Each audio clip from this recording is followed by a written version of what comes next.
Let me just refresh my YouTube page because it always breaks down whenever I start a stream. It's always, I don't know, it's like a breaking down robot basically. Where's the chat? There's the chat. Get my capture window ready. I did have everything set up beforehand and I had to tweak some stuff, and yeah. And I got distracted by doing not one but two Reddit posts because the first one failed for some reason. Anyway, we're here. Good evening, everybody. Welcome back to the Real Hatfield Town. I am, of course, M4J. And if I transition across the screen here, and I always forget to put the music on before I do that, so let me do that as well. There we go, and transition. You probably heard some music play there before the music started playing there. I wish there was a better way to do it, but it works, so what can I say? We'll get the black screen there, and then awesome. Right, so welcome back to the Real Hatfield Town. Like I said, this week we are playing Cuffley in a home game in the league. Before we go into the match properly, I'm not going to go into too much detail about this because I'm going to save most of that explanation for the Tuesday video, but I have tweaked the players again. I asked the question last week about, do you think the players are perhaps a little too OP still? And I played some more games off camera, which you'll see here, and the 7-1 win here against Sandridge made me think, yeah, I think we are a little OP still. So I've gone through and I've tweaked the settings of the player, oh, not tweaked the settings, I've tweaked the stats of the players. Overall, their star ratings are pretty much identical still. They've all come down slightly, but in terms of who's still the best player in the team, it's still the same people each time. But I felt like it was a change that needed to be made still for the sake of the series, if anything. I'm just checking that the top of the screen is in the right place. Yeah, so when I put the... in fact, the music is up. Well, yeah, when I start the stream... wow, when I start the match, my brother, who does the highlights, will still be able to see the clock at the top. We're going to be rotating the squad a little bit again tonight. We tend to do that a lot. But, you know, everyone gets a turn. That's one of the things that I advertise this series as being. Everyone gets a fair turn. Everyone gets a match. And that is no different right now either. So everyone is going to get a turn to play. It's going to be really, really cool. Okie dokie. I'm talking absolute waffle, but I'm going to get into the game now. So that we are, in fact, ready to get going. Hopefully we'll get some more people watching tonight. Hatfield did play a match earlier. I'll talk more about that. I'll talk more about that once the game actually starts. And also, my first ever match day program, was released today. Technically it was released yesterday, but it was released officially today, which is a really exciting moment for me because I've worked for Hashtag in the past, doing their player profiles and things like that for their match day programs, but this is the first time I've made a complete program from scratch, and I think it came out quite well. For those of you who want to look at the program, follow my Twitter, link is in the description. It's one of the more recent things I tweeted. It's called Stags Mag. It's not my best name, I must admit, but, you know, I've seen worse. Also, one more thing I need to do is turn off... I'll get used to it. It's one of those things. Like, Stags Mag sounds awesome sometimes, but not always. I like it, though. It's my baby. I've worked on it for a couple of weeks now. Very happy with how it's turned out. Like I said, I've never done that kind of thing before, so to actually do it this time and it to work out quite well, I'm really, really happy. Anyway... welcome then to the match. We're playing Cuffley at home in the league, and now time to rotate the squad. So I still don't know right now how good the players are going to be with the stats change. I'm hoping they're going to be just as good as they were before, but a little bit more of a level playing field between us and our opposition. But we will see about that. I want to give some players who don't normally... oh, hello. What was that? I wish I could read. Ah, Golfing Gamer with the resub. Thank you, bro. Much appreciated. Hopefully sound and visual and everything is okay still. I know I get paranoid about that still, but hey-ho. When it doesn't work, it's really annoying. Right. Squad lineup then. So I was going to ask John what the lineup was for the match today and try and replicate that. But considering some of the players who played today I don't think I have in the game yet, I thought it would be best if I just focused on the team that I have here. So this is the lineup from our last league match, and I'm going to make a couple of changes. So the first thing I'm going to do is bring Moriarty in. Actually, no. Yeah, Moriarty in. who's looking tired out of the two midfielders? Harding, actually, is looking not his best. Now, are you a box-to-box? Let's see what you are. Central midfielder. Your best position is probably as a central midfielder by the looks of things. So we'll make you that.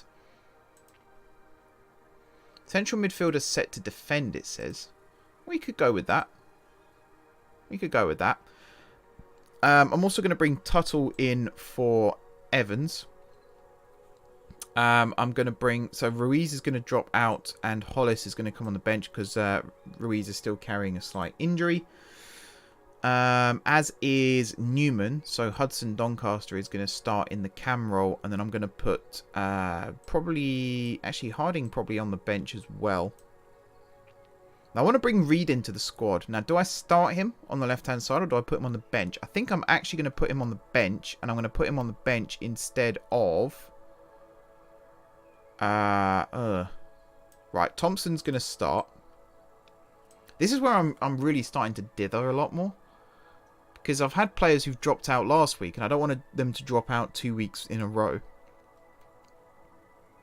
I kind of want the Twins to start, but I also kind of don't.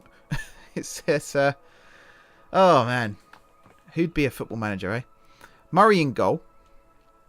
I can tell you that much. That's always the rotation. I want Christie to start as well instead of Hammond, because Christie actually started today. So again, Christie, I'm hoping you're a ball-winning midfielder. Oh no, you're a central midfielder as well. Okay, in that case, I'm going to swap these two round. You're going to be a central midfielder set to support. You're going to be a central midfielder set to defend. Like so. And then... So we've got Murray in goal, Nash, Sadler, Tuttle are 2. Then Moriarty, Christie, Studholme, Hudson Doncaster, Gonzalez, Velasco, and then Thompson up front. Bench, Hollis, Evans, Gajar, Harding, Chowdhury's 1 and 2. Oh, by the way, it's Afsar Chowdhury, not Asfar. That was my bad, my mistake. And then Baker as well on the bench. Now, I want to bring Reed in. Reed played last week, did he not? Did he come off the bench last week? I think he did. 4 appearances. Okay, maybe not Reed this week. Reed next week. I've got to remember that. Reed next week. And then, who else? Koick? Do I want to bring Koick in? No, Koick played last week as well, I'm sure, at right back. See, I think the returnees this week are Murray, Atu, Tuttle, Nash, Christie Moriarty, and Thompson. That's a pretty good rotation, I would say. That's a pretty good rotation. So I think, I'm just going to check quickly. I've got full match turned on. So I don't want to miss the first couple. Yep, good. Don't want to miss the first couple of minutes trying to sort that out. Here we go then. Submit team. So we've got some players who are lacking in match sharpness, but overall, I don't see that being a huge issue. Still got players who lack tactical familiarity, but we are starting to get some players who are happy with the shape and the intensity and things like that. They're warming to the tactics, let's put it that way. They are warming slowly but surely to the tactics. Okie dokie. We should be winning this one. Oh, no. I'm going to go for this one. Show me what you can do. Oh, Nash is nervous. That's not good. Oh, crap. Start the recording as well. There we go. That almost went badly.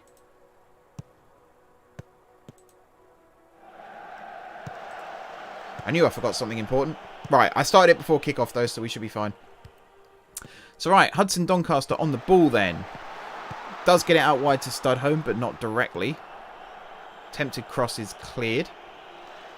So yeah, Hatfield played today. First match back since lockdown started. In fact, I think it's their first match in almost a year. So it's a long, long time since the last game was played. There was a cup game away at Welwyn Garden City under-23s, who, as we know from a couple of weeks ago, are big rivals of Hatfield. Welwyn Garden City and Hatfield are rivals for sure. Local rivalry. There's also a bit of, I wouldn't say a personal rivalry, but there's a lot of history between the two teams for sure. Unfortunately for Hatfield, it didn't go our way today. We lost 2-1, very last minute penalty, 91st minute penalty, winning the game for Welwyn Garden City. Sounded like the first half though, Hatfield were on top. had some chances. I believe we had a goal disallowed as well. Christie scored a goal that was disallowed for offside. And then, yeah, second half. Oh, just as I say that, Christie with the goal. There's a good finish. Stupendous by Christie, indeed. Stupendous by Christie, indeed. That came out of nowhere. Just passing it to and fro. Moriarty here with the pass across to Christie. Oh no, to Hudson Doncaster, sorry, who then squared it to Christie. Yeah, first time strike, bottom right corner, 1-0 up. Can't say any more than that, really. Good start. But yeah, he scored a goal in the first half that was disallowed for offside. And then straight after half-time, Welwyn Garden City scored a header. And then Hatfield immediately replied with a penalty of our own. And then, yeah, just didn't get it across the line in the end. Very unfortunate.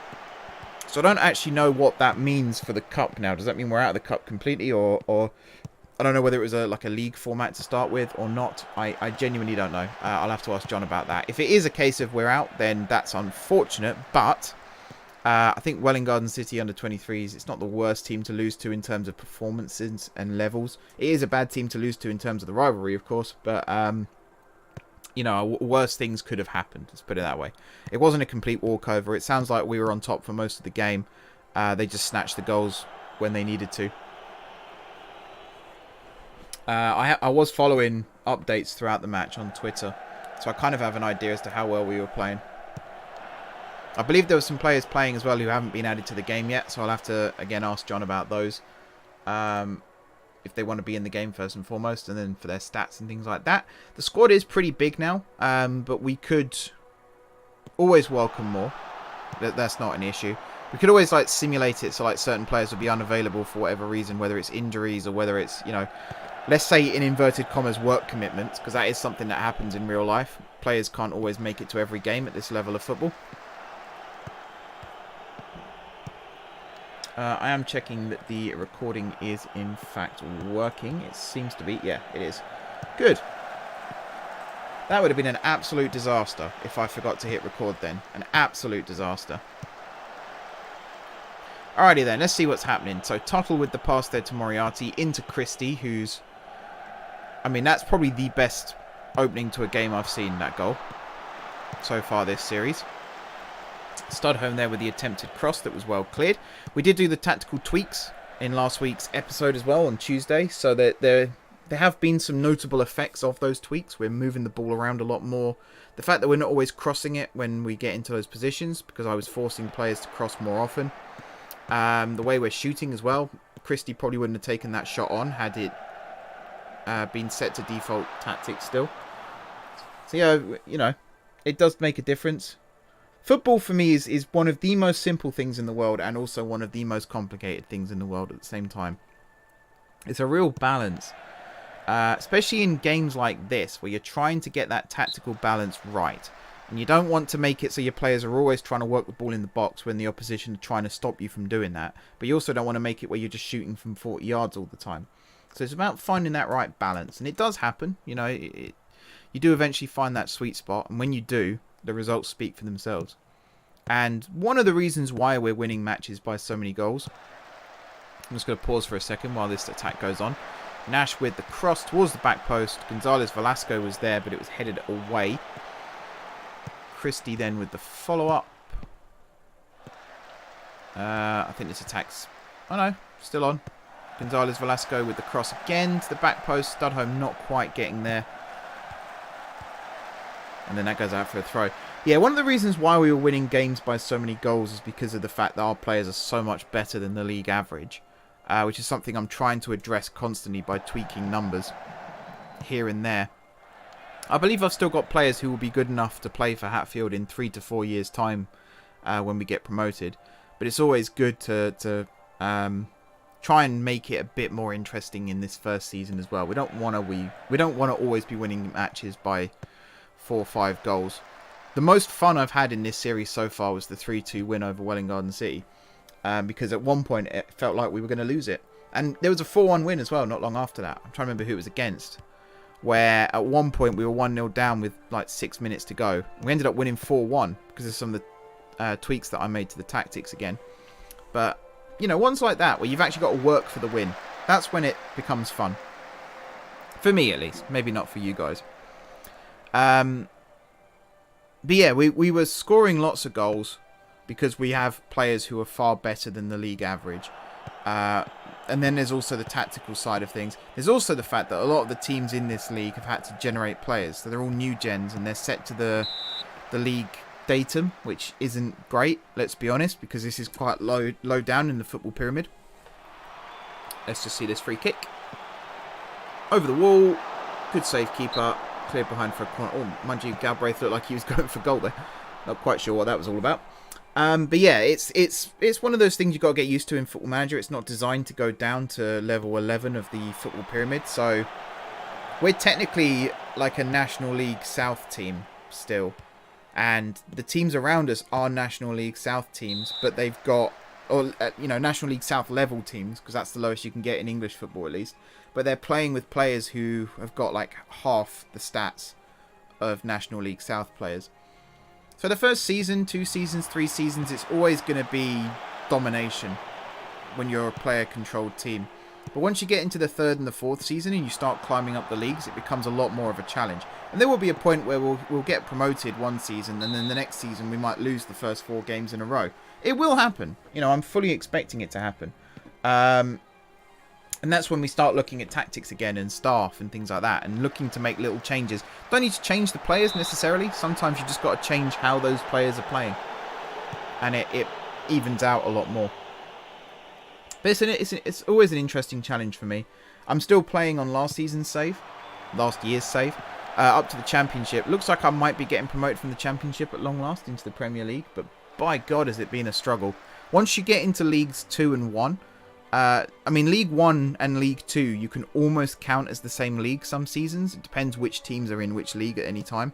But once you get from League 1 to the Championship, like when you first get promoted into League 2, it's a challenge. Once you're promoted from League 2, getting promoted again isn't always that difficult. But once you get in the Championship, staying there is the first task. This is my 3rd season in the Championship now with the same team. Couple of players here and there have come and gone. But yeah, staying up is the first challenge, and then maybe consolidation in the 2nd season as well, and then the 3rd season you can start looking at pushing for promotion. And that's the bit I always look forward to, is that real test of, do you gun it and try and go for promotion that season, or do you try and sit on your hands for a little bit and not make a huge risk that could end up backfiring. And I'm hoping we hit that stage a little bit earlier this time around with these players. Where do you take the risk and go all out attack in matches and try and win them? Or do you just sit back a little bit and try and secure a league place still? It'd be an interesting discussion to have when the time's right. That was Tuttle there with the header just over the bar. One thing I do know though is these players will be sticking around. The youngsters especially will be sticking around for the first 3 or 4 seasons for sure. Some of the older players might move into the coaching team by that point, or the scouting team, or the medical team, whichever it might be. But they will still be involved, as I keep saying. That's definitely a yellow card, referee. There we go. Fabio Brothers, what a name. But yeah, it's going to be cool to see how far we can go with these players. Even though I've changed some of their stats and I've changed their current ability, I've kept their potential ability the same.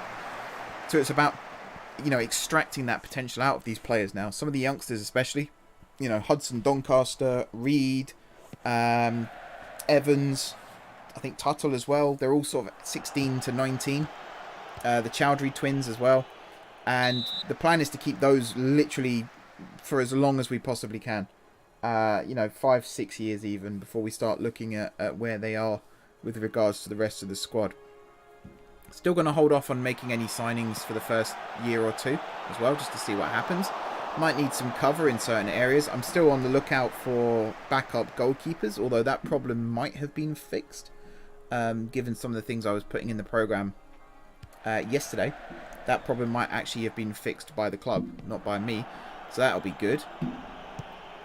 And something else I might be looking to do is focusing more on the under-23 squad as well, and getting some good staff involved in that, and maybe moving some of the fringe players, or at least making them available for the under-23 squad on a regular basis.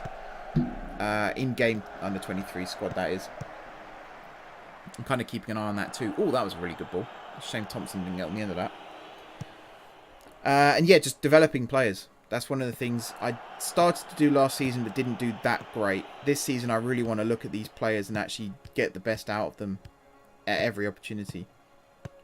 So we got some absolute gems in this squad so far. And it's kind of a goal of mine to get them, maybe even get some hefty transfer fees for them in the future, who knows. Plus we've got a good youth setup in the club as well, so every season we'll have a couple of players coming through. I have already seen the youth preview. There's a couple that I haven't seen any names or anything yet, but the feedback was there are a couple who could potentially be quite special. So we will see about that. Right then, copying with the goal kick. Let's actually talk about what's going on the pitch for a bit, rather than just me saying the same things all the time. Galbraith here with the ball. Back to Brothers, who is on that yellow card, of course. Is that a foul by a 2? Yes, it is. Shove on Pavets there. So a free kick to defend. How are we doing? We're 18th minute. Only 1-0. The goal did really come out of nowhere when you look at it. So the overall stats, I'm going to get the stats up here really quickly to have a look at them, just so I don't miss a goal or anything. 6 shots, 2 on target, 64% possession. It doesn't really feel like... it doesn't feel like we're going to concede a goal anytime soon, but it doesn't feel like we're going to score one either. We've had some shots that really haven't been that impressive.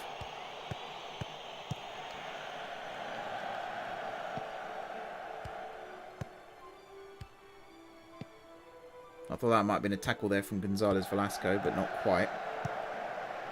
We're not really closing down in that midfield area either. Kind of sitting off him a bit. That's a good interception though. And he's got the pace to get away.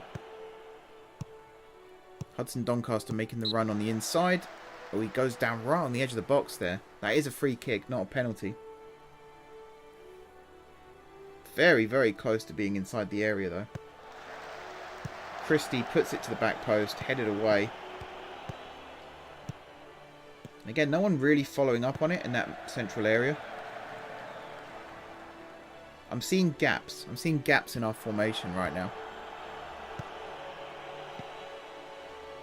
But then I also see some good passing play like that.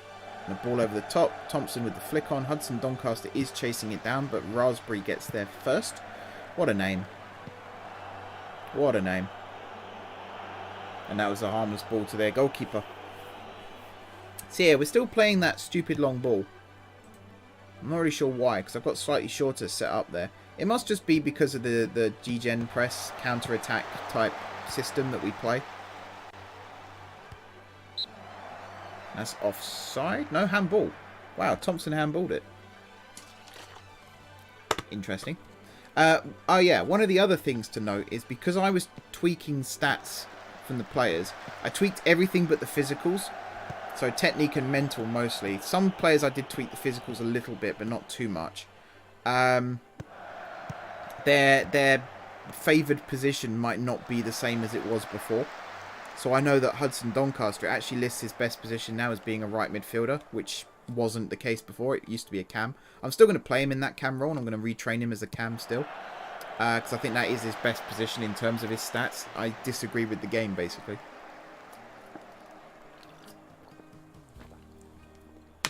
But yeah, we'll keep an eye out for position changes, because I will make the tweaks to the tactics to suit the new favoured positions. Again, it's kind of cool. I like that game mechanic. That it's almost like a randomizer, and it kind of keeps you on your toes. And like I said right at the start of this series, every player right now is a blank canvas, so I can kind of project if I need. So like we got Nash and Argent who both play left back. If I need one who's a complete wing back and I need one who's more of a defensive fullback, I can sort of mould one into a wing back and mould the other into a fullback. At least that's the theory. I would probably go with, if there's one that's an absolute changer, so like Darcy Hollis has now been retrained as an attacking midfielder as well as a centre back. It works better when you do that with the younger player. Younger players still have that development within them as they get older, like Newman, Lee Newman and Freddie Newman. If I wanted to retrain either of those, it would be a lot more of a challenge, because they're coming towards the end of their careers. But yeah, I really want to play around with retraining players and things like that. It's something I've tried to do in the past and not a huge amount of success. So I want to give it a bash now and see what we can do with it. I actually got an achievement, Steam achievement, for retraining Hollis as a cam. So I want to see that a bit more. Baker as well could also be retrained as a left back at some point. Players like... I mean, Moriarty can play striker, but I might train him up there a little bit more. Who else have we got? I know that Newman and Evans have been retrained as right backs throughout this. Ruiz as a left back as well. It's cool. It's really cool to see. Especially when it works. When it doesn't work, it's not as fun. But when it does work, it's very satisfying. Foul by Nash. Bit of a push in the back there from him. Bit naughty, that. Kizor here with the free kick. Is it Kizor or Kaiser? I'm going to say Kizor. I'm probably wrong. Anyway, he's whipped it in. Towards the back post. Tuttle with the header back across his own goal, which is very dangerous. But Studholme did get there first. Clears it for a throw-in. Again, I'm not really seeing anything that's making me upset with how we're playing. But I'm also not seeing anything that's kind of lighting that fire. We're just kind of cruising along right now. But then, that's to be expected, you know. This is actually what I wanted deep down. Tweaking the players constantly to match the league you're in. And I will also state at this point, I'm not going to keep tweaking the players up when the time comes either. Once a player isn't good enough anymore, we'll have to have a conversation about what happens next with them. But yeah, it creates more of a level playing field. I want to see us concede more goals, to be honest. I know our unbeaten run is at risk by doing this as well, but I'm fully prepared for us to lose our first game of the season at some point. It will happen, and it's better it happens sooner rather than later, to be honest, because then we can adapt. Free kick. Thought penalty then. Who pushed who? Blackmore pushed by Thompson.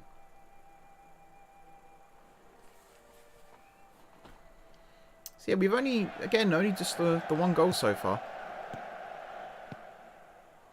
Coming up to 27 minutes.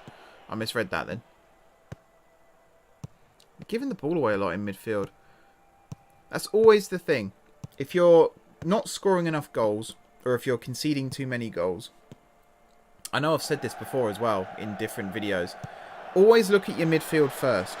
You're either not creating enough in the midfield areas, or your midfield isn't strong enough to break up the opposition midfield attacks. So in our case, I mean, they're both playing all right. Christie's on a 7.5, Moriarty on a 6.7. There's no bad performances in the team so far, but giving the ball away a little bit cheaply in those midfield areas. Christie especially, that's a couple of times now he's been dispossessed, where he's kind of held onto the ball for a little too long. It can cost you. If you've got a midfield pairing as well who aren't used to playing with each other, that can also cost you. That's normally what pre-season's for, is to build up those relationships. But yeah. Kizor on the ball now, back to Ingray. Good evening, Death. Or good afternoon, I think, where you are. How are you doing?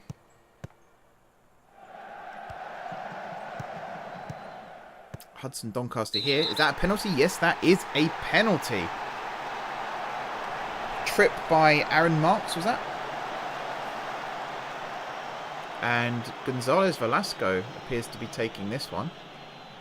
I think this is his first penalty he's taken for us. Did we miss the last penalty we took? I think it was Newman, or at least the last live penalty we took from Lee Newman. Gonzalez Velasco here stepping up. Bottom left corner. Sends the keeper completely the wrong way. 2-0.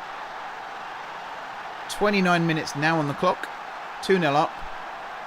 Looking better. Looking a lot better. Look at that penalty. Crisp as you like. It's almost like a toe poke kind of shot. He's just hit that with pure precision. Buried it in the bottom corner. Yeah, I'm good, Death. I'm good. Just been enjoying my football this weekend. I'm a bit gutted that there's a 3-week break between the last F1 race and the next one, but it's only 2 weeks now, so it's not the end of the world. It's kind of thing, you wait so long for F1 to come back, and they have the first race, and then there's a massive gap whilst they go to Imola. Yeah, empty stands everywhere. I don't know why they make the stadium look like this in the game. The stadium has a capacity of, I think, 1,000 I made it. I think 1,000, I can't remember. And it's all standing. And if you go to the stadium for real, like you can see fans there, but if you go to the, I can't even call it a stadium really. If you go to the ground for real, it's a field. It's literally a field surrounded by other football pitches, but there's one specific field that's got fences around it, and that's the one that Hatfield play on. There are plans that circled around about a year ago to build a stand for Hatfield Town, Hatfield Athletic, and Hatfield United, and I think there may be a fourth one that I've forgotten about, but mainly those three Hatfield teams. I don't know what's happened with that. I imagine it's on hold, probably indefinitely, given the COVID situation. But yeah, for some reason the game, no matter what you tell it the capacity of your stadium is, it always builds 4 stands behind each goal. Oh, I thought that was going to be 3-0 then. And they're all empty because we only get like 30 to 40 people at some of these matches to begin with. That will change as the save goes on. I'll be a bit more proactive in the editor to make the attendances a bit more realistic. And again, that's to do with the way the game works. So if you start off with a Vanarama National League South team, by the time you get to like the championship, you might have like quadrupled, maybe quintupled your attendance. But when you start off with a team as low as this, it thinks you're a small team still, like a National League South team or National League North. I always use South, that's where I am, but North or South. But it looks at your reputation as well, and your attendance kind of scales because of that. So even now, on Football Manager 2020, I'm a championship team. I'm spending, you know, tens of millions of pounds on players. I'm getting 17,000 through the gate every single week, and yet I'm only selling 200 season tickets. And there's no way I can think of in the editor to actually change the season ticket sales. And that's really, really frustrating, because that's also incredibly unrealistic. Hatfield has a population of like 20,000, 30,000 people. You'd imagine at least, you know, 3,000-4,000 would be season ticket holders. Plus you've then got local areas like Welwyn Garden City, Stevenage, Nebworth, Cuffley, Potters Bar, places like that. 200 season tickets. It's not very realistic, that, is it? Gonzalez Velasco picking up an injury here. Physio coming on. Whilst he's getting treatment, I'm just going to go turn my light on because I've realised how dark it's got in my room. Bear with me 1 second.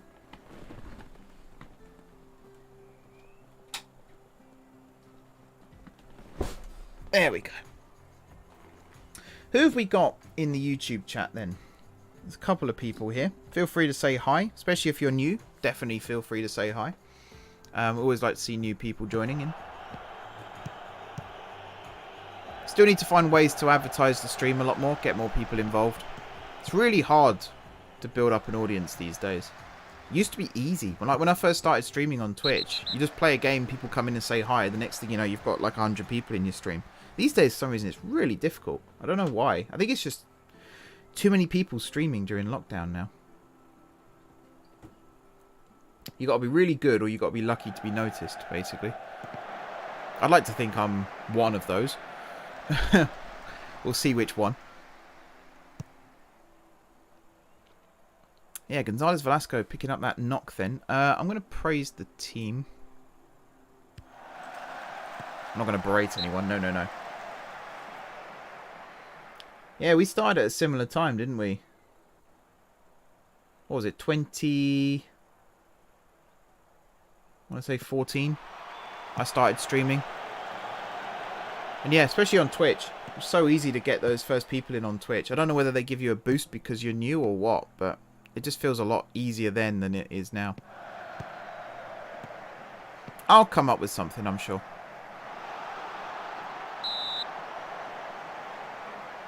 I'm a better streamer now than I was then. For sure. Yeah, Space Engineers, the good old days. Oh, oh, oh, oh. That was nearly an own goal then. Excuse me.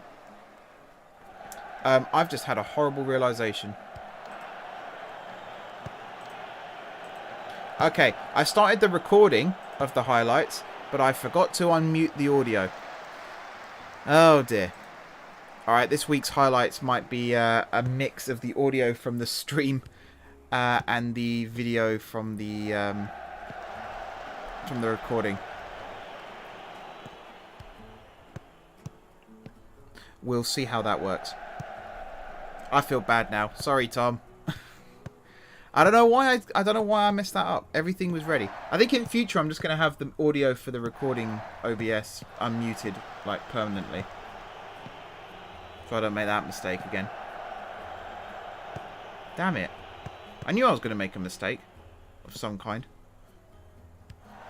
Again, it's not the end of the world. The audio is captured on the stream anyway, so it's not a massive issue. Not a massive issue. Oh dear. Alright, Studholm then with a free kick. Whips it back post, headed back by Ingray. That's going to go out of play. How long till half time? 8 minutes. I think I'm going to let Gonzalez Velasco see through the first half. And then we'll look at bringing him off at half time. I don't want to risk him in the second half. He doesn't look... I mean, can I check here? See, I think here it needs to show his condition, or if he's got an injury of some kind. If I go in this, potential thigh injury, so that's going to be quite painful. No worries, Death. Thanks for dropping in. It's good to see you again, buddy. And yeah, take care, stay safe, and I'll see you on the next one.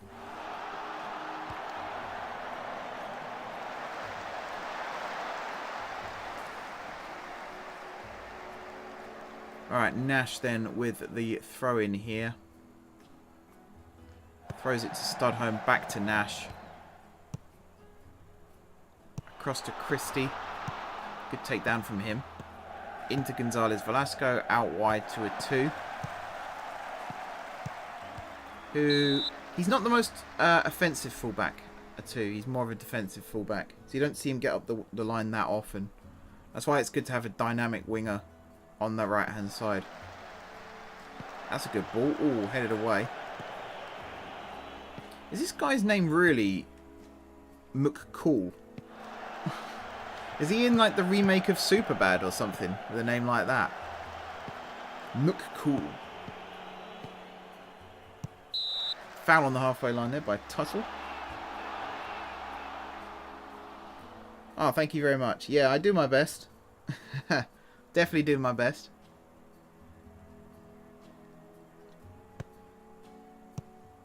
The Hatfield team in real life will come good as well. I'm putting today's result down to not playing football for a long time and not having a huge amount of time to prepare for the game.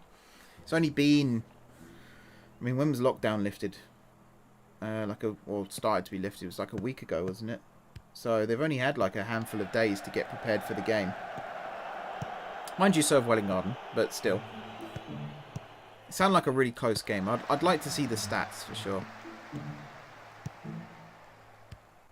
Mind you, I'd like to see if there's anyone who actually does the stats. I don't think there is at the moment. Any budding statisticians out there want a job in football? See what we can do.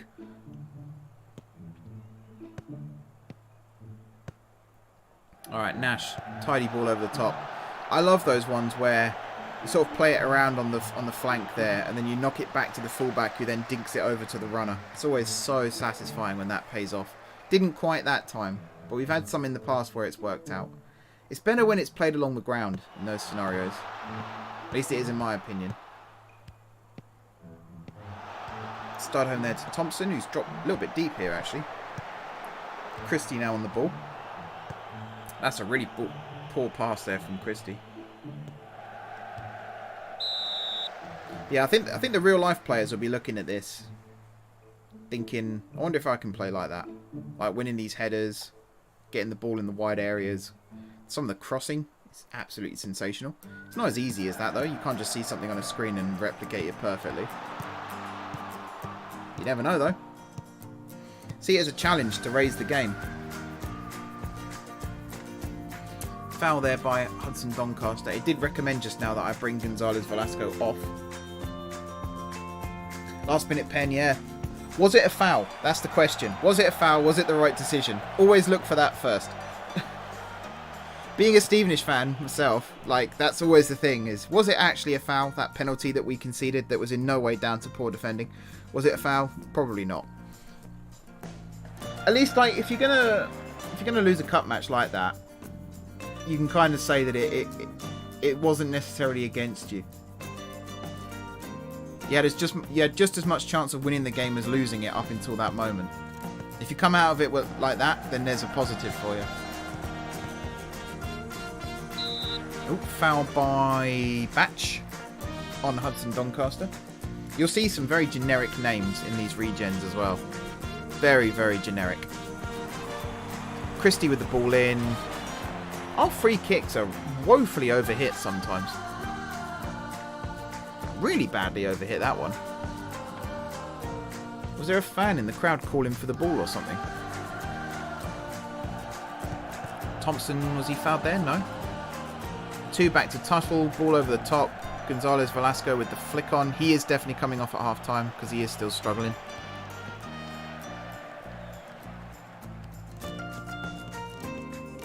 Nash round the corner then to Studholme.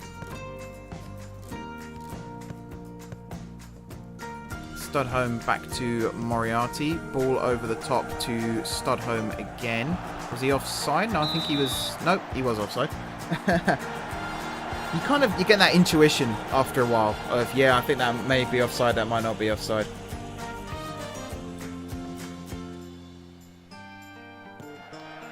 Copping there with the long ball forward. A 2 chasing it down. I don't know who the keeper was aiming for there. There was no one there. Not in a blue shirt, anyway. Thompson there doing well to create the chance. His shot blocked, but it comes to Studholme. Not a great pass there. So Thompson not been getting his shots on target. I think that one was on target, just was blocked. So in terms of the average positions, we're still keeping them pegged back, but we're not getting as far forward as we normally would.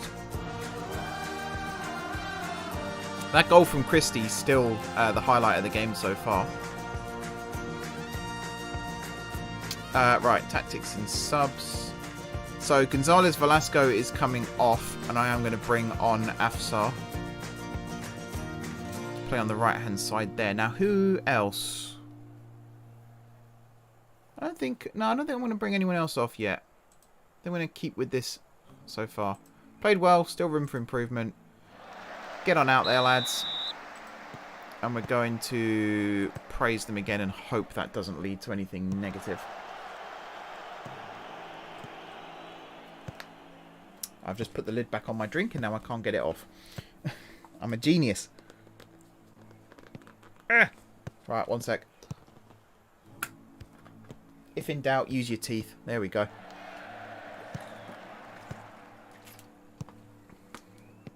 That doesn't work for everything, by the way. Don't want anyone biting people because they thought I told them to.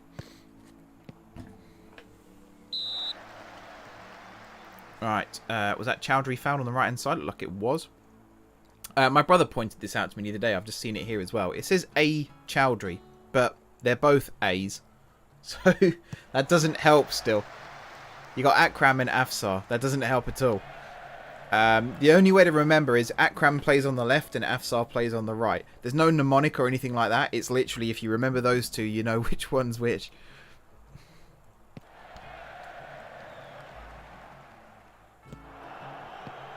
I need to find out actually what the starting lineup was for today. So I can document that for the program next time out.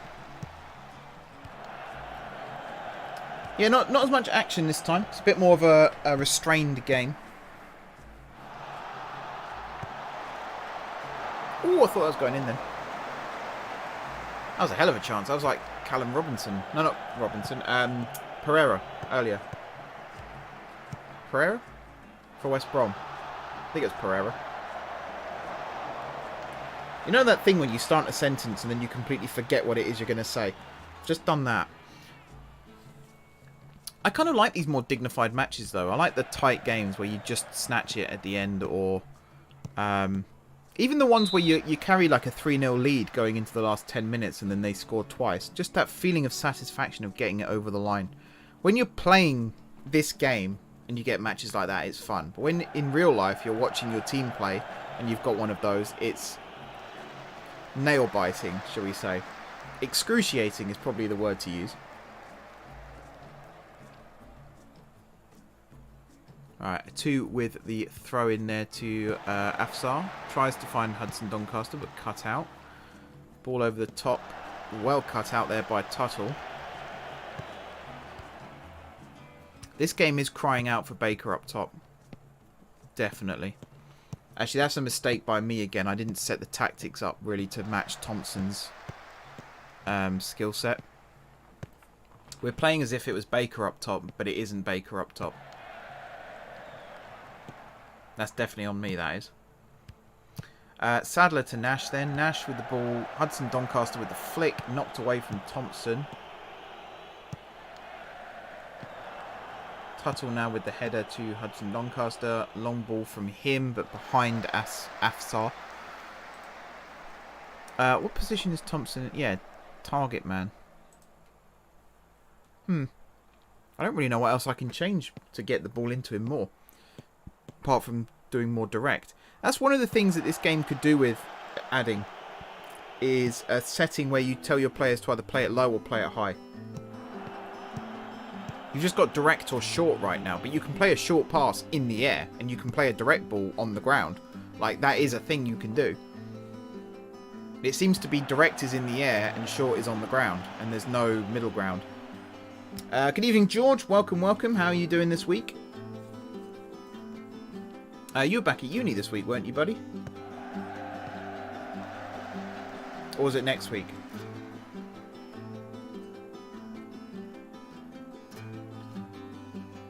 I probably got that completely wrong. Nash with the throw to Studholme then. First time pass there to Hudson Doncaster into the middle. Thompson's header over the bar.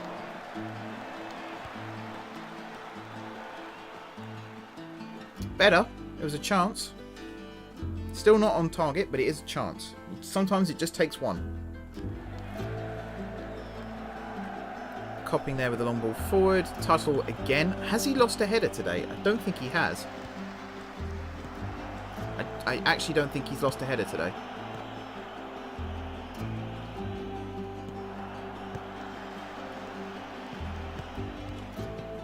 Ball back to Murray then. You were back at uni. How was it? How'd it go? Was it weird to be back, or was it like you never left kind of thing? Yeah, I'm doing okay. Busy week. Really busy week. Somehow managed to get everything done. God knows how. But yeah, here we are.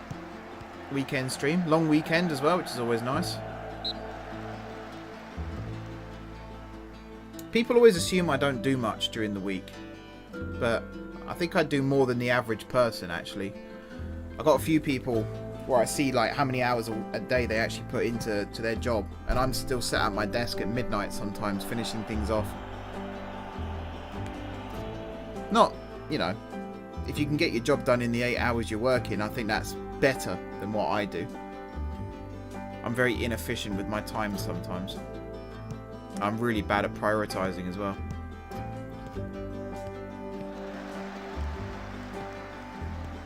They're still losing the ball in that midfield area. I think one of my subs is going to be to bring on... Who have I got on the bench? Is it Gajar and Harding? Yeah, one of those two is coming on for sure.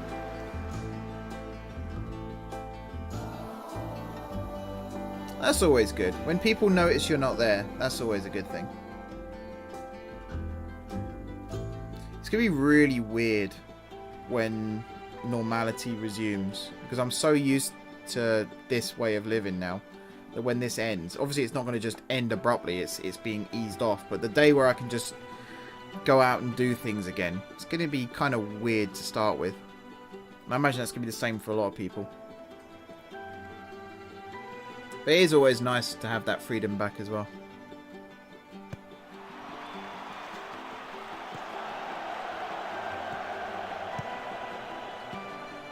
Oh, new rooms as well.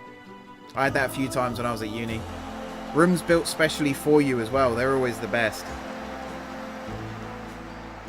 Always the best. No question. Alright, Nash with the throw here on the left-hand side. Throws it infield to Studholme. That's a nice ball to Hudson Doncaster. Back to Moriarty. Very misplaced pass there from him. I think it'll be Moriarty making way. And we'll bring on... So he's on the left-hand side. So it'll probably be Harding, actually, coming on. To play in the Hammond role.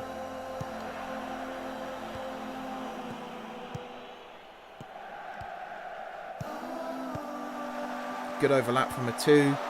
Well played to find him as well. Offside. Was it a 2 offside? It was. So I think Christie should have played it to him. Like a 1-2. But it was still cool that he looked for Hudson Doncaster. He then tried to feed it out wide again. But, you know, a 2's run had already been made at that point. Oh, Kiesel's gone off. This is going to sound soppy, but I'm mostly looking forward to seeing my girlfriend again, because it's been months now since we were in a room together. But spontaneous trips to London for sure. I used to love going on random trips to London, and I wanted to do that, especially now. I wanted to go see Crossrail when it was finished. Obviously, I'm still going to be able to do that now.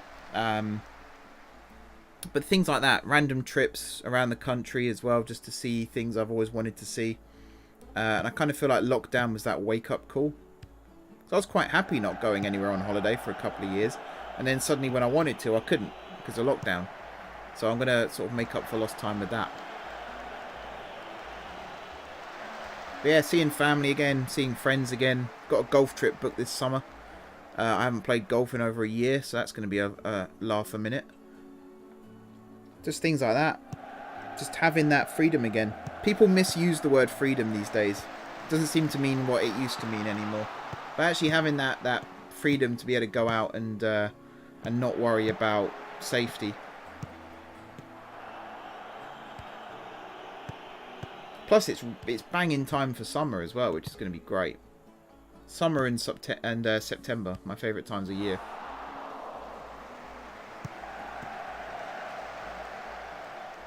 Right, throw into Cuffley there. Welcome everyone in the chat. I don't know how many people we've got here now because my numbers don't seem to be accurate. But yeah, welcome. If you haven't hit the like button already, be sure to do so. It's very much appreciated. Share the video as well, or share the stream. If you know anyone who likes football or just likes streaming in general, feel free to share this with them. Try and get as many people here as possible over the weeks. This is going to be a weekly thing now until either a year is up or my PC decides to kaput itself like it normally does when I stream regularly. I'm enjoying doing these streams. As I said earlier, I feel like I'm a much better streamer now than I used to be. Definitely. Yeah, there's a few members of my family I've not seen for a while. We were doing online quizzes as a family, but it's been a while since the last one, so I wouldn't mind doing one of those again soon.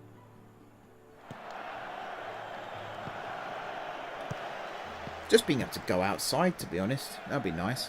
The last time I went out properly, I had a job interview on Monday which I had to go out for, but that wasn't a huge visit. Before that, it was to get my vaccination done, which again was like a 5-minute in and out, you're done. The last time I went out properly was, I want to say September or October. And that feels like years ago now. And it's just over a year ago that I was doing career fairs and things on the regular and networking events.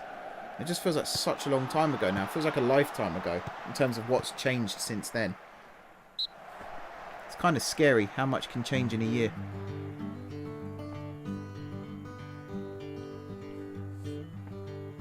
Oh, I'm loving this music in my ears, by the way. It's great.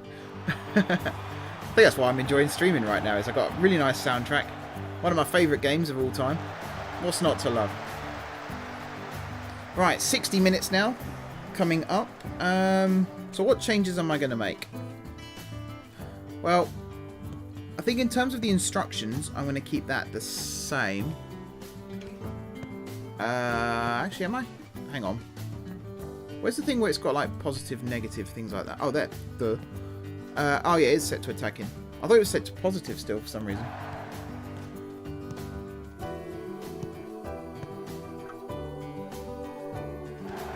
Yeah, going to the theatre, going to concerts, just going for a meal out, which I'd never enjoyed in the past, but now I'm actually starting to miss it.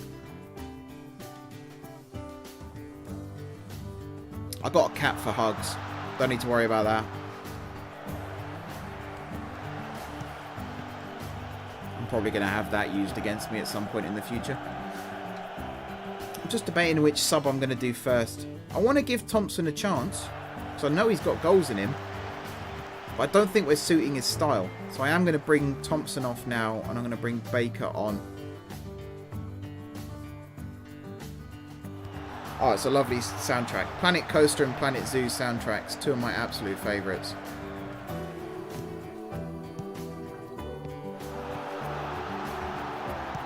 The only other soundtrack I could say, or soundtracks, I could say have had a huge impact on my life over the years. The Roller Coaster Tycoon 1, 2 and 3 soundtracks, and Transport Tycoon, the original, and Locomotion, I suppose. Locomotion had a good soundtrack too. Stellaris as well has a good soundtrack, but it's really hard to get the Stellaris music to actually use in videos. Otherwise, I would, because I love the Stellaris soundtrack as well. I know a lot of people, they look at things like Skyrim and Fallout and Call of Duty as for having good soundtracks. They're okay. They're not the kind of things... I like inspirational ones where it like inspires you to build things and create things, not just inspire you to go out and get 6 headshots in a row, you know? The Battlefield soundtrack, though, I do have a soft spot for the Battlefield soundtrack. Battlefield 1 especially. But ones like this, where it's just good music. It doesn't necessarily... Oh, Baker. 33rd goal of the season. 33 goals he's scored. And he's kind of just done that thing that Thompson didn't, which is get up above his man and score the header. Great cross from Hudson Doncaster. On his weaker foot as well. Look at that. He's beaten brothers in the air. Buried it. So there we go. We're going to have a nice conversation about music now in the highlights. I can think of worse conversation topics for sure. But yeah, music where it doesn't just fit the game, but you could walk into a shop, for example, and the music could be playing and it'll just make you feel good. I love ones like that. And Planet Coaster and Planet Zoo. Jim Guthrie and JJ Ibsen, really, really good composers.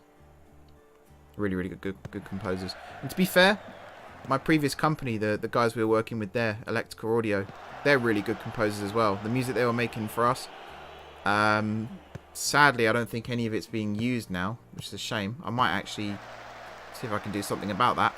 But the music they made was also really, really good. Very nice to listen to. And again, it doesn't have to fit the game necessarily. It just is good music. It does fit the game, but it could also fit other scenarios too. That's what good music is. It doesn't necessarily have to be specific for that moment. You can use it in any situation and it would almost make sense. Ooh, Hudson Doncaster there. You can see he just caught the wrong side of the ball there with his foot as he was trying to cross it in.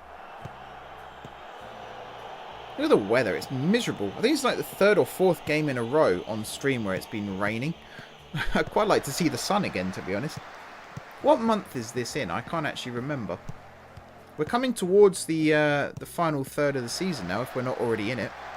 Oh god, I don't know what Tuttle was doing there.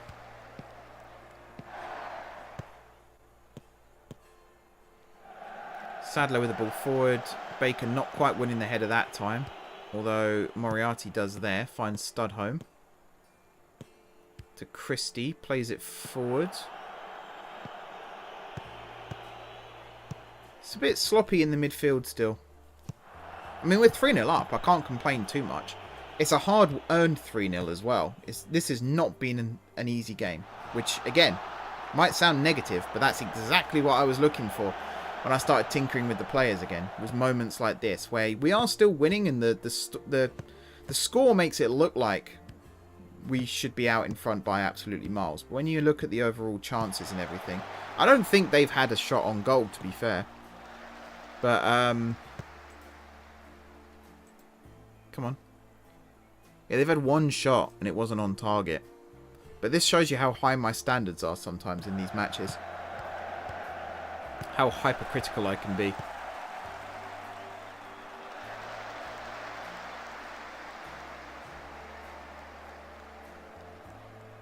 Alright, a 2 with the throw. 23 minutes left. Finds Chowdhury. Goes for the cross, it's blocked. Still looking for that third and final sub. Hudson Doncaster is starting to look a little tired, so I could bring Harding on. And if I do that, I might move into a midfield 3. Rather than having Harding play as a cam. Just to shore up there a little bit more. Christie and Moriarty will get better. It's because they're not getting many minutes at the moment. So it's not like this is their one chance to impress and that's it. They will continue playing.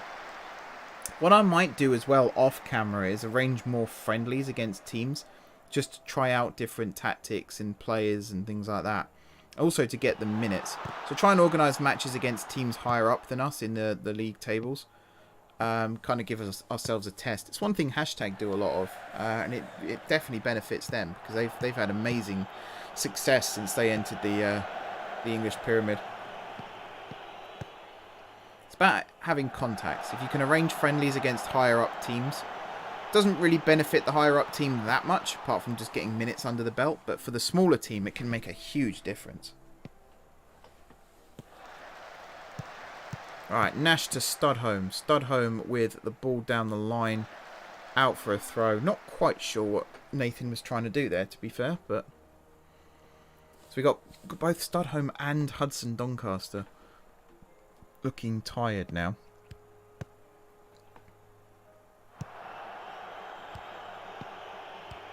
It's tricky. What do you do as a manager? And you've already made 2 subs. One technically forced. You've only got 1 sub left. You've got 2 players sliding in for the same tackle like that for some reason. And you've also got 2 players now looking tired. Who do you risk? I actually think out of the 2, I'd rather risk Studholme because we've got more cover on the left wing and he's also less injury prone. So I don't think he will get injured because he's less injury prone, but were the worst to happen, we've got Akram, we've got Reed, we've got Thompson who can all fill in on that left-hand side. It's a tricky one, though. What do you do?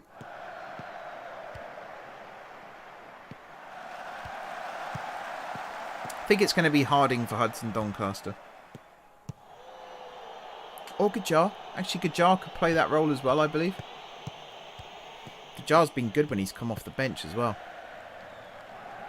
So what do you do? If I had more people watching right now, I'd do polls during the game. Like, what sub do you think I should make?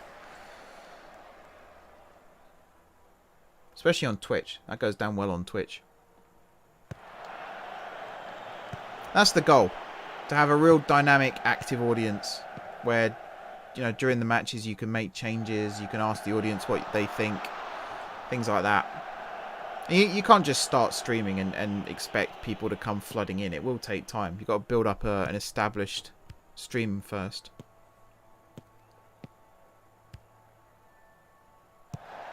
Studholme. Oh, that's a nice pass. That's a really nice first touch as well. Afsar, what a goal.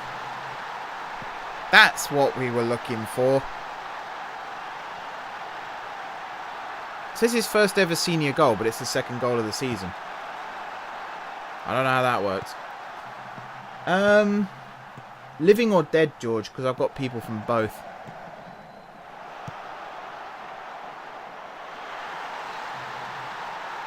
I mean, living right now, people like Marcus Rashford, the work he's done, like, he had a good foundation to start with, don't get me wrong. The Premier League footballer always has a lot of backing. But the fact that most don't let big issues trouble them, really. They kind of keep themselves to themselves. But to have someone to actually stand up and take on the government head on and make them do U-turns on so many different things, you can't say that's not an inspiration. And I don't care that he's, you know, several years younger than me. He's a role model. as far as I'm concerned, for people my age, for people older than me, for people younger than me. It's not how old you are necessarily, it's what you do. And he's not just a really good footballer, who I hope makes the England squad for the Euros, but he's also a really good person. People like that. Trying to think who else now. Kind of put me on the spot a little bit.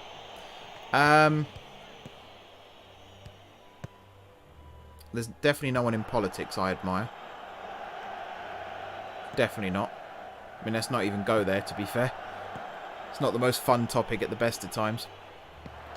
In terms of people who are no longer with us, the engineers at the time, like Brunel and Stevenson and Telford, you know, even people like Edison. Some of what Edison did wasn't exactly morally correct, but he was an incredible inventor when he created things himself. One of the things with Edison is he had a team of people that also worked for him, inventing things. So it's not always his... It's attributed to him, but it's not always him, if that makes sense.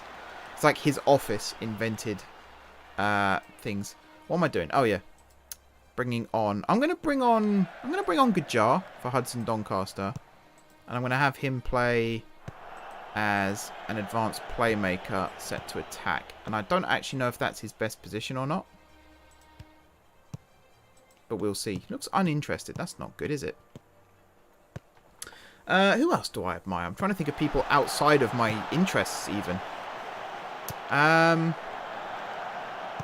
mean, Eddie Izzard. The marathons that she ran.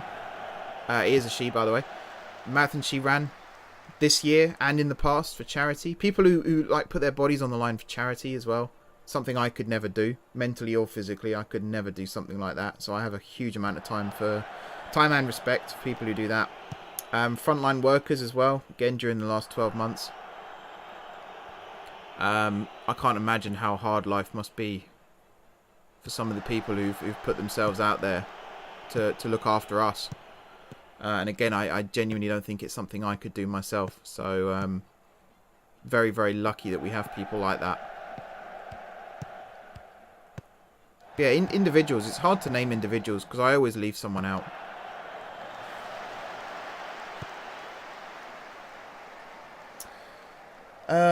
Would you ever stream a friendly or would you always do those off camera? Well, the Dover match at the start of the series was a friendly. Pre-season is different to mid-season friendlies, I would say. Like pre-season, you're always being experimental. And oh, actually, before I finish that answer... That shot from Nash there was exactly the kind of thing I was talking about last week, where you get the ball on the edge of the area and you touch and shoot. That would have been awesome had that gone in. But yeah, the mid-season friendlies I probably won't show on camera. I'll focus more on the league matches and the cup matches. And even now, like I'm featuring more matches this season because it's the first season. But as the series goes on, I'll start featuring some of these matches less and less. Like if it's a significant league match or if it's a significant time of year or if it's an important cup game. I mean, let's be honest, every cup game's an important cup game. But you know what I mean? Like if it's a really, really important match, then yeah, it'll be featured. But most of the friendlies and sort of routine league matches will be off camera after this season is finished. Especially going into seasons 2, 3, 4, 5. There will still be some matches. Obviously, there's a stream every week, so you've got to find something to put on that stream. But the matches will be selected more carefully. So it'll be more of a Jeopardy situation. Like, if we win this game, we go top kind of thing. Not just if we win this game, we stay top. Or, you know, we open the points gap by another 3 points. Wherever it might be. The videos, though, that's different. So the Tuesday videos... sometimes friendlies might be included in that, especially if it's a tactical tweak that it can then be tested in a friendly, or if it's playing an entire squad of players under the age of 20, something like that. That's an interesting video, so you can do the key highlights of that. But I wouldn't say it was stream worthy. I would say it's more short form content. Very much depends, though. You know, again, polls would be handy, asking the audience what kind of things they want to see. And trying to tailor the videos to what you guys want. Because at the moment, the only things that are set in stone is a stream every week that then gets turned into a highlights video and then a pre-recorded video every week. What's in those videos and streams is entirely up to you guys as an audience. What do you want to see, basically?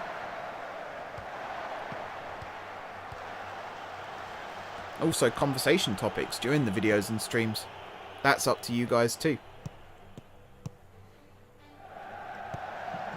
There will always be a Hatfield segment, of course, like talking about the match today. That will always be included, and I'll try and focus as much on Hatfield as possible, considering this is a Hatfield-centric stream. But I'm sat here in my Stevenage shirt right now talking about it, so Stevenage won yesterday. Might as well mention that while we're here. That's 12 games in a row, I think, or 11 games in a row unbeaten. We got one of the tightest defences in England. Life is good. We were 23rd in October. Now we're 12th. Not bad for a little team from Hertfordshire. And hopefully the little team from Hertfordshire that I'm playing as right now can emulate it one day.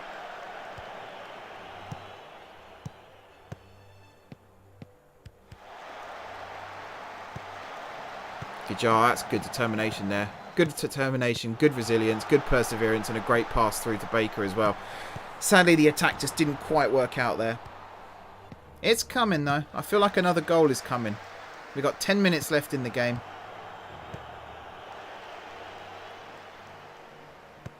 Poles are always a good shout. I've tried it a few times in the past. I had a series back in the day called The Audience Decides, which is I would play an hour of a game on stream, and during that hour there would be a poll open where people can vote for what game they wanted me to play next, and then after that hour's up I'd switch to the whichever game won the poll, and so on and so on. It kind of lost interest after a while. When it started it was good. That was back when I had like 20 games and didn't know which one to play, so I thought, why not just let the audience decide. Oh, Baker's header. Was he offside? I think he was offside. I'd love to hear the story about SWR and the 442s. I saw you post it the other day. I kind of thought that's a bit of a knee-jerk U-turn, considering what they were doing before. Now's probably not the best time to bring that up, like, go over the whole story. My video on Thursday, though, I am looking for some conversation topics, and I think that will be one of them. So if you want to post on the Discord, George, about that, I'll happily chat about it on Thursday. And I've seen the Amtrak news as well, which is also very, very good to see. I don't think the previous administration would have expanded it. So it's good to see the new one have their priorities a little straighter, shall we say. Bit more in order. They're focusing on things that actually matter, not things that they think matter but actually don't.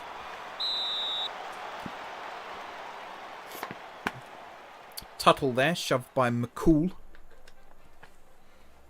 Again, what a name. I know I said in the first half some of the names in this are generic, but you do eventually run out of the generic names and you start to see some of the quirky ones again.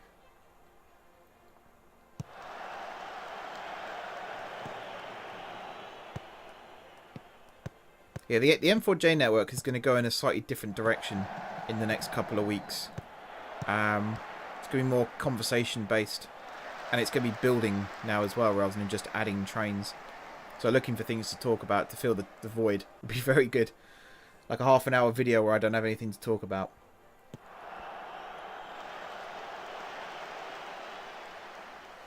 Alright, coming up to the final 5 minutes of the match then.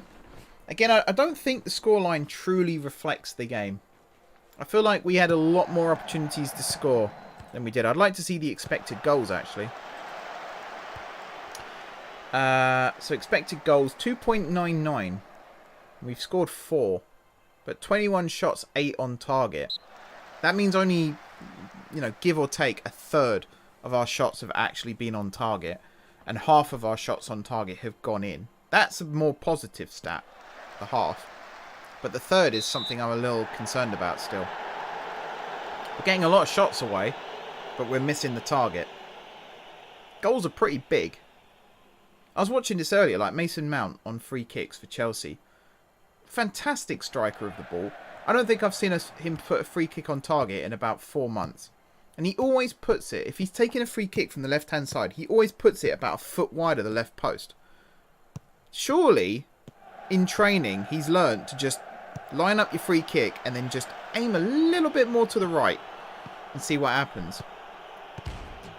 That's my strategy for golf, at least, and it seems to work. Just line up your normal shot and then just aim a little bit further to the right and you end up hitting it bang on where you wanted it to go originally. It's so frustrating seeing very, very good players not be able to take set pieces properly. And it's not just Mount, there's lots of other players as well. Chelsea just imploded earlier though. Absolutely imploded. And I kind of should admit I enjoyed watching it. I had money on Chelsea to win, which was a little upsetting, but I kind of enjoyed watching Tuchel finally lose.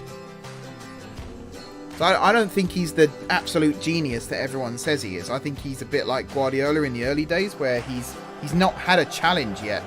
You know, you don't just walk into PSG and suddenly your team's bad and you've got to turn them around. And he wasn't exactly struggling when he got fired from them either.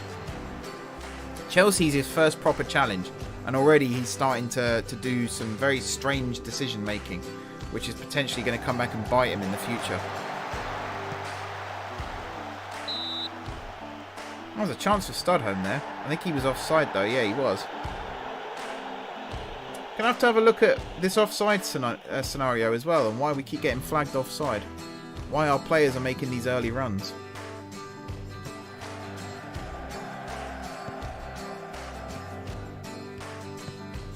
Alright, 2 with the ball. Plays it over the top. It was towards Baker, but didn't look like it was ever going to reach him.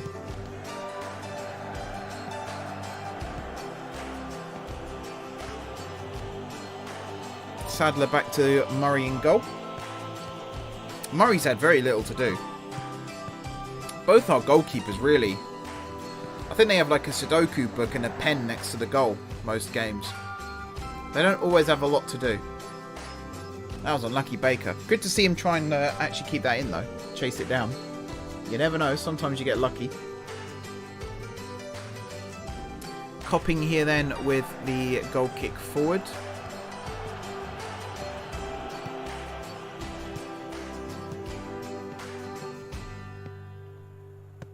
Been a bit of a hit and miss game, this one. I always sound so negative, I know. I love watching this team play, don't get me wrong. And it's always nice to see us get wins on the board.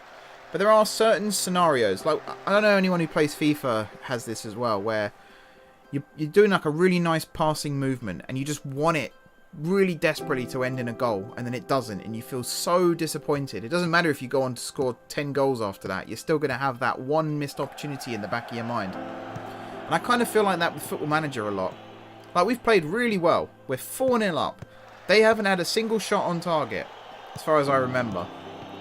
I should be beaming, saying this, you know, this is the best team ever. We're going to win everything. But in the back of my mind, I'm still thinking about that misplaced pass from Moriarty in the 24th minute. And that's the bit I want to fix. Like, the rest of it isn't broken. But if you fix that little mistake in midfield that almost cost you, you become an even greater team. But in doing so, something else might go wrong. And then you've got to look at that. That's football. That's why you see some of the top managers, they very rarely smile. Because they're probably thinking about that misplaced pass in the 24th minute. And they're aching to tell the player who misplaced it exactly what they think of them. Then we got passes like that. That's your goalkeeper there, spraying a 30-yard ball out to your left back with absolute laser precision. And yet it didn't go anywhere. I hit a misplaced pass after that and the attack breaks down. How frustrating. Yeah, only as good as the game you play. You're only as good as the team you play, and you're only as good as the score you make as well.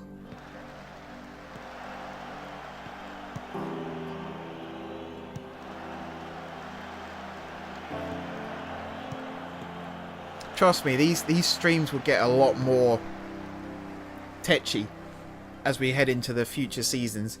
It's normally around the Isthmian leagues that things start to get tricky.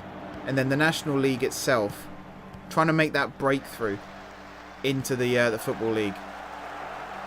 That's the first big test. And of course, next season, once you get into level 10, you get entered into the FA Trophy and I believe also the FA Cup as well. And at that point, we're going to be playing in cup matches where we know pretty much from kickoff that we'd stand no chance of winning. Unless an absolute freak accident were to occur.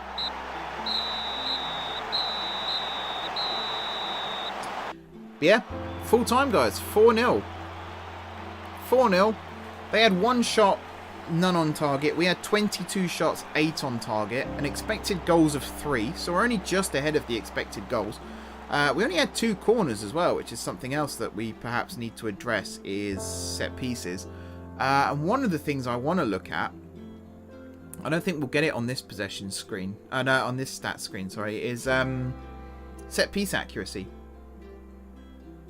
The average positions is a lot more realistic now as well, which is good. This just looks like a home team that we're dominating. It doesn't necessarily look like we're absolutely bossing it.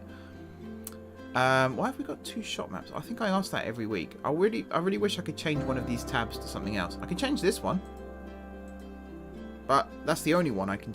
Yeah, I don't know. Yeah, player statistics. So set piece accuracy is something that is annoying me, and it's something that I want to look at for future matches, because we keep getting these free kicks in really good areas, and then we just absolutely blast it either out for a goal kick or straight into the keeper's hand, and that is not good. So I'll be looking at that. But overall, really good match. Cannot complain about the scoreline. Cannot complain about the player performances either. Gajar only got a 6.6, but he wasn't on for very long. I think after that, you know, Moriarty with a 6.7, a 2 with a 6.7, although he didn't have much to do on that side, to be fair. Thompson with a 6.7, and everyone else is in the 7s. Who was man of the match? Hudson Doncaster? Yeah, with an 8. Pretty good. Pretty good. Cannot complain. Right, I'm going to stop the recording here. Oh, I've got some achievements as well. On a roll and attack. I think that's for scoring. Obviously on a roll for being unbeaten for so long. And I think the attack one is for scoring in so many consecutive games. Right, recording stopped. Tom, I don't know if you heard me say earlier, but I didn't have the audio going on the recording for the first half. In fact, was it the first half? I think it was like the first 20 minutes of the match. But I'm going to download the stream to get the audio from that, so it shouldn't be too much of an issue. But the highlights might be a little bit weird this week. That's entirely my fault. Don't blame the editor. Blame the doofus who forgot to unmute the audio. And then, yeah, going to start wrapping up the stream here, guys. So, if you know anyone who likes football, or likes Football Manager, or likes sport in general, please do thrust this playlist at them. Either this playlist or the main playlist or the match playlist or the highlights playlist if you prefer short form content. I want to try and get as many people watching these videos as possible and generate a buzz. I'll be doing my bit as well, of course. I'll be posting on Reddit and the Discord servers and things like that. The club have done a huge amount to help promote the series as well, which I'm very, very grateful for. But I wanted to get a lot of people interested in this for a number of reasons. First of all, it highlights lower league football, and I think you got clubs like Hashtag that do that anyway, but they tend to do it in a kind of self-centered way, which is totally fine and understandable. But like, Hashtag was built around their core family, and they do a very, very good job of that, and they're an awesome team. You know, this is not a criticism in any way, shape or form. But I don't feel like they do enough necessarily to promote non-league football as a whole. And that's something I would like to do, because non-league football is where memories are made, in my opinion. You know, I support Stevenage and Newcastle. Newcastle have never been a non-league team in my lifetime, so that's not an issue. But Stevenage, when I first started watching Stevenage, we were in danger of dropping out of the National League, what was back then known as the Conference, into the Conference South. Narrowly survived, and then we started looking upwards. And I miss the non-league days a lot. It's great being in a Football League team. It's great playing against former Premier League teams week in, week out. You know, we got Bolton, you know, Luton, Oxford. I mean, Luton are in a championship at the moment. We've played them in the past. We've had real grudge matches against those sorts of teams. We beat Sheffield Wednesday 5-1 once. We beat Sheffield United 4-0 once in league matches. But I do miss those non-league days. It's a whole different kind of football. If you're a Premier League fan, you might not even know how different non-league football can be. It's so much more fun to watch, especially live. So I really want to raise the profile of non-league football and the clubs that make up non-league football, because they really are family clubs. And, you know, being a Hatfield local, Hatfield Town are my unofficial non-league team, really. The team that I support in non-league. Being able to work for them as well is awesome. But yeah, I want to build up a hype around this for me and for them, really, and see what we can do with this. Anyway, I'm waffling on. I'm gonna pause the music here. Can I do it? like this. I don't think that's going to work again, so I'm going to have to mute the audio. There we are. But yeah, thank you everybody for watching. Thank you for those who've joined in the chat as well. That's the thing I want to get the most, is more people in the chat. Never be afraid to say hi when you're watching my videos and streams. I'm always looking for more people to join in the conversation and get involved. It's going to be really, really cool. I keep saying really, really cool. I sound like a 12-year-old. It's going to be really interesting and fun to have more people in the chat in the future. It's one of the things I would like to see. Oh, that's how you turn the mute. Okay. It's going to be interesting and fun to have more people getting involved in the chat. And just getting involved in general, to be honest. Keep an eye out for Tuesday's video and the highlights video, which should be going up on Monday. And I'll let you know, probably in Tuesday's video, actually, what next week's stream is going to be. But yeah, thanks for watching. Don't forget to hit the like button if you enjoyed the video / stream. And of course, if you're enjoying the series so far. Drop some comments down below if you've got any ideas for how to take the series, or where to take the series. If you've got any feedback on tactics or anything like that. If you're a Hatfield player who just wants to say hi, feel free to do so. Comment section down below. You can also join my Discord and my Reddit communities. Both links are also in the description down below.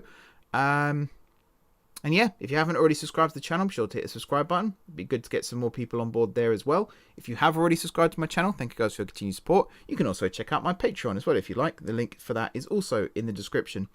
But yeah, once more guys, thank you very much for watching. And until next time, I will see you soon.